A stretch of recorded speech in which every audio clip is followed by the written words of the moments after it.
480 megawatt বিদ্যুৎ 480 megawatt বিদ্যুৎ আমাদের উৎপাদন হচ্ছে। তার ভিতরে পুরো ভোলাতে 10 মেগাওয়াট বিদ্যুৎ হলেই আমাদের পরিপূর্ণ হয়ে যায়, কিন্তু 10 মেগাওয়াট বিদ্যুৎ আমরা পাচ্ছি না। এখানেও আমাদের সাথে বৈষম্য করা হচ্ছে।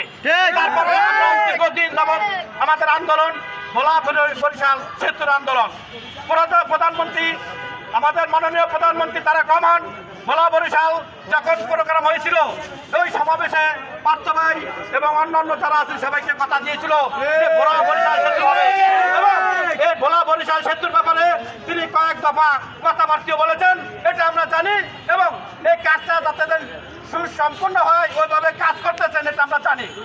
কিন্তু এখন হঠাৎ করে দেখতেছি যে না, আমাদের ভোলা বরিশালের সেতুর যে কার্যক্রম ছিল তা বর্তমানে এখন স্থগিত আছে, কারণ এখন হচ্ছে না। আমাদেরকে তখনও মাননীয় প্রধানমন্ত্রী বলেছিলেন, মাননীয় স্পিকার বলেছিলেন যে আমাদের এখন ফান্ড নাই, তারপর আমরা অপেক্ষা করছি, কারণ যেখানে মাননীয় প্রধানমন্ত্রী কথা দেন সে কথা সম্পূর্ণভাবে সে অক্ষরে অক্ষরে পালন করার আমরা বিগত দিন দেখে এসেছি। আমরা চিন্তা করেছি যদি 2 বছর লাগে ফান্ড হইতে, 1 বছর লাগে ফান্ড হইতে, তারপরেও যাতে ভোলা বরিশাল সেতু হয়। 2 বছর না, আমরা 5 বছর অপেক্ষা করতে রাজি আছি, কিন্তু আমাদের দাবি একটাই, আমরা ভোলা বরিশাল সেতু চাই।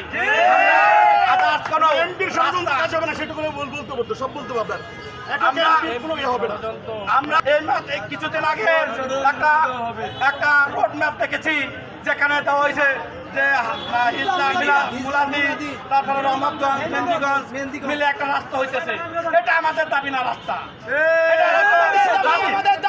রাজীব ভাইয়ের দাবি, আমাদের নৌ পরিবহন মন্ত্রীর দাবি। রাজীব ভাইয়ের যে তিনি রাস্তা চেয়েছেন, তিনি রাস্তা পেয়েছেন, কিন্তু আমাদের প্রধানমন্ত্রীর দাবি কিন্তু আমাদের ভোলা বরিশাল সেতু চাই। আমাদের ভোলাতে প্রচুর গ্যাস এবং প্রচুর বিদ্যুৎ থাকার কারণেও কেন আমাদের সাথে বৈষম্য করা হয়েছে, এটা আমরা আমরা যাতায়াত সেবা পাচ্ছি না।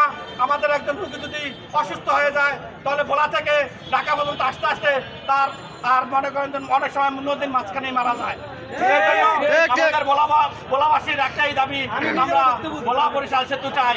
আমি পার্থবার দৃষ্টি আকর্ষণ করে বলছি, আমি স্পিকারের দৃষ্টি আকর্ষণ করে বলছি, আমাদের ভোলা 2 হাফিজবার দৃষ্টি আকর্ষণ করে বলছি, এবং নুরুল ইসলাম রহমানবার দৃষ্টি আকর্ষণ করে বলছি, আমাদের ভোলার যে 4 জন এমপি মন্ত্রী আছেন তারা সর্বোচ্চ ক্যাটাগরির এমপি মন্ত্রী, তারা যদি চেষ্টা করেন তাহলে আমাদের ভোলাবাসীর ভোলা বরিশাল সেতু ইনশাল্লাহ হবেই।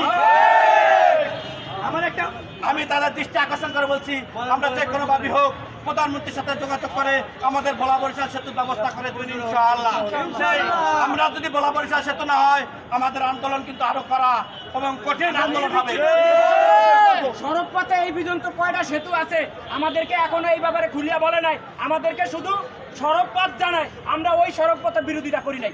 রাজীব ভাই ক্রেডিট দিচ্ছে, আমাদের ভোলা জেলার এমপি মন্ত্রী স্পিকার আর নয়ন ভাই তারা আমাদেরকে ভোটের আগে কি অধিকার দিয়েছিল, এখন তারা কথা বলতে হবে।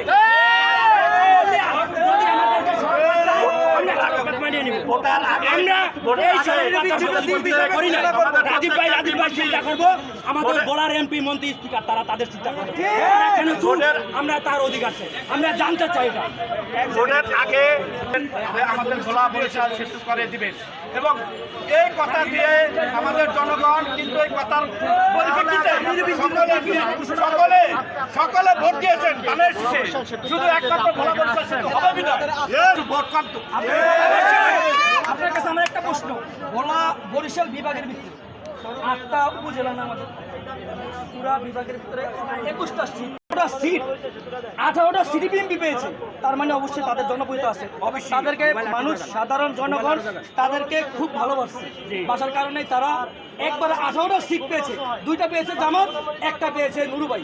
এখন আমার প্রশ্ন হইল আপনার কাছে একটা, আমাদের ভোলাতে 4টাই হইল গিয়া ভোলা জেলায় 4টাই হেভিওয়েট নেতা এবং নর্মাল না, একজন 9 মেম্বারের এমপি, তারা কেন চুপ, কেন কথা বলে না?